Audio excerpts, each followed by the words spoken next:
To this now, the government's decision to allow Eskom's 8 coal-powered stations to operate without following air pollution standards. It's going to court. 2 environmental organizations are challenging the decision in the High Court, accusing the government of failing to provide decommissioning schedules. Government, on the other hand, says the continued use of coal-fired power stations is in the country's best interest. For more on this story, I'm joined by Rico Euripidou, a director at one of the organizations challenging this decision in court. Rico, thank you so much for the time.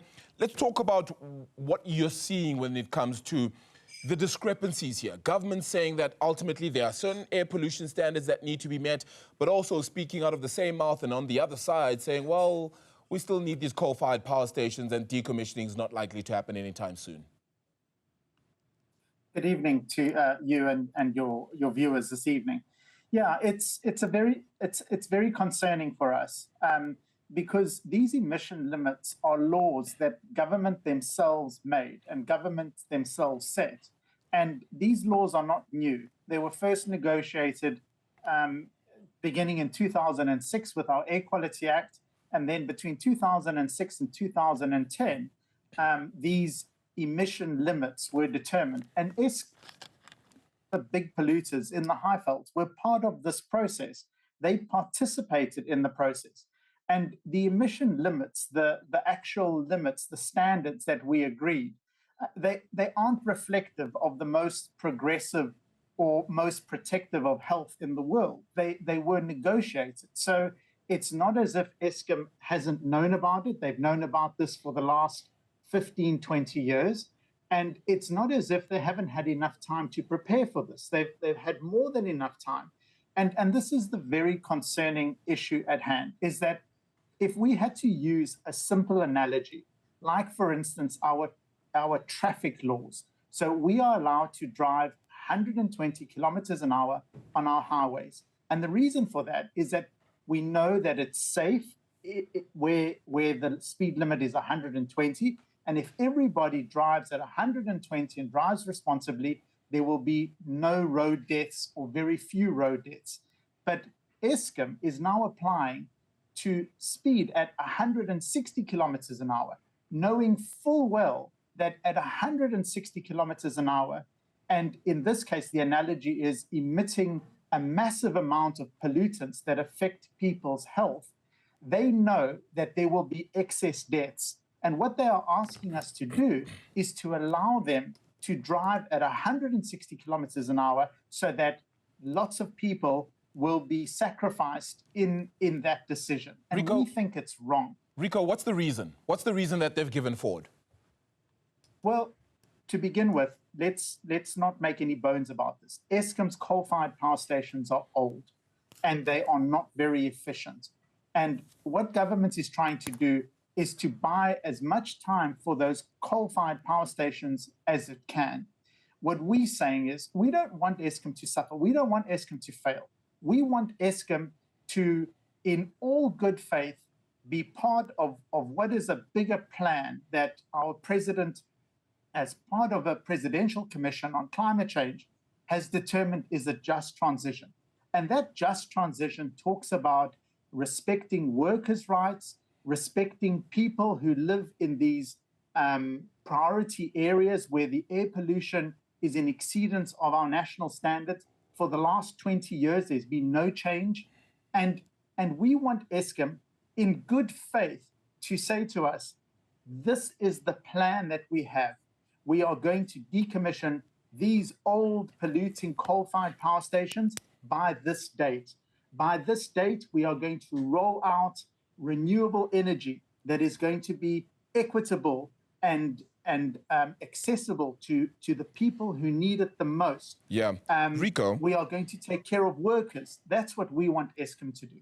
Yeah, Rico, unfortunately at this stage, though, we all know government's ailing problems. I mean, they've been barely able to keep up the maintenance of their coal-fired power stations, trying to ensure that they get some other energy source as well. It's going to be, one, a financial headache with which our very own finances can't manage as well as a country.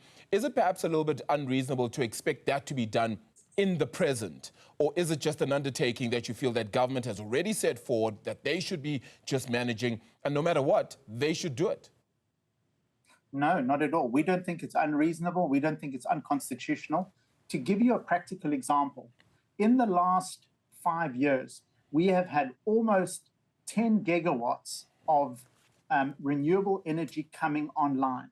At least half of that was paid for and funded by the good people of South Africa, who put up renewable energy on their rooftops, on their businesses, etc., at no cost, at zero cost to government. In comparison, the last coal-fired power station that was built by government has had massive cost overruns, at least 100 billion cost overruns, massive corruption, massive problems. Those coal-fired power stations aren't even online. We're talking about Medupi and Kusile here. So what we are saying to government is that it's not impossible to bring online an accelerated, innovative program for renewable energy that is accessible to the people who need it most and to building and making our economy resilient. If we rely on a carbon-intensive economy, we are going to start suffering the consequences for that. The EU is going to impose tariffs for any goods and services that are carbon-intensive, and that will include South Africa, because we are the most carbon-intensive country in the world. We have to make this change. Rico, we have no choice. What about the other side of the scale, though? South Africa has large-scale coal deposits in the country. It is the best way for South Africa, at present anyway. I'm not saying that in future that, of course, energy shouldn't, and I'm all an advocate for cleaner energy, I really am. But I'm just asking the other side, if I'm to be the devil's advocate here, the other side of this is that government is saying, we've got all these coal resources underground that are ultimately able to help us in the now, in the present. And ultimately, when we're able to get our finances in order, we'll then be able to get this right. Are we able to wait that long? Or is it a case of South Africa may just have less air pollution than some other countries in the world, but it's still going to get worse and worse? Rabila, I hope to be the bearer of this news to you, but that is not true, what you've just said. Coal is not the cheapest and most accessible form of energy for South Africans, even though we have massive coal reserves in our country. Coal is dirty. It is a dirty fuel. And what we don't take into account is the massive health impact of that. If we agree to what Eskom has proposed under this retirement schedule and the emissions that they are currently emitting, they will be responsible for almost 80,000 deaths between now until end of life. If we had to, on a cumulative basis, until end of life, just meet compliance, just meet the air emission limits of South Africa, we would avoid 35,000 deaths. Will you be the person that stands up to these communities in the Highveld that suffer the biggest consequence of air pollution? And don't think that Gauteng is not suffering from air pollution, because air pollution doesn't have borders. It doesn't only stay in the Highveld priority area. The air pollution from the Highveld will come to Gauteng and Pretoria, and there will be excess deaths in those places. So are you going to be the person to say that it's okay for you to die so that we can have continued dirty energy? Renewable energy is our best bet. It has been proven over and over again in scientific analysis that has been done by the CSIR and others, that it comes online cheaper and more efficiently. Listen, I take on exactly what you mean, because ultimately it is the cheapest, but it certainly isn't the healthiest, because as you made note of there, when we consider the lives that will be lost in this case, it certainly is an expensive burden to bear for a country. But if I was to then ask South Africans, for example, and I say to them, wait until we are able to get this renewable background and renewable resource going in South Africa efficiently and effectively, or get electricity right now. I'm sure a lot of them would probably choose to get the electricity right now, and that is where our problem therefore lies. In how do we run both, especially with our weakened financial stance as a country? Well, if we look at where our electricity goes, the majority of that electricity goes to the private sector. It goes to mines and it goes to big industry. Only about between 17 and 20% of our electricity goes to people. And let's not forget that poor people don't get electricity. Generally, poor people don't have electricity. So if you have a pro-poor agenda, then the current electricity model doesn't benefit the poor. It benefits these corporations. Corporations are in it to make a profit. If we look at unemployment in South Africa, and if we look at unemployment relative to corporations, we have not alleviated unemployment in any way. So you can't say that our economic model benefits unemployment and benefits the majority. It doesn't. It benefits corporations and it benefits their shareholders. So we are providing cheap electricity from coal-fired power stations to corporations that are making a profit, and we are sacrificing the lives of poor people, and we are sacrificing the lives of people in the Highveld because of that. That is not a good model.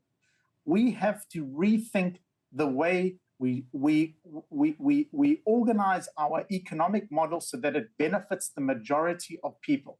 And an opportunity to do that is through an accelerated rollout of renewable energy, through wind and solar energy, in such a way that it benefits more people and brings more people into the economy.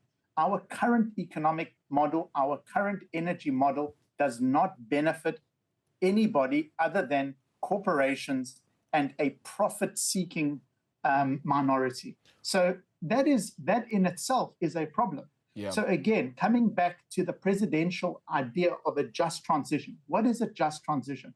A just transition is an inclusive way of reorganizing and rethinking our energy model in such a way that it benefits workers, it benefits communities, and it benefits people. Yeah. That's what we're after. That's Rico, what we need. How much do you think it's going to cost us? It's not going to cost you any more than it would to roll out more coal-fired power stations. And if we think of the health costs, so remember I said between now and end of life, you can expect about 80,000 deaths as a result of pollution from power stations. If we had to translate that into a monetary figure, it would look something like 41 billion US, 620 billion Rand, the equivalent thereof. We could use that money just in averted health costs. And it's not the private sector that pay the health costs of sick people. It's the public sector, it's government. So that would be a saving. So instead of paying those health costs, we could use that money, just the money in averted health costs, to fund a just transition for a renewable energy model. And that's what we are demanding government to do, and not to give Eskom exemptions, because the more we just delay it and kick the can down the road, we are just preventing innovation.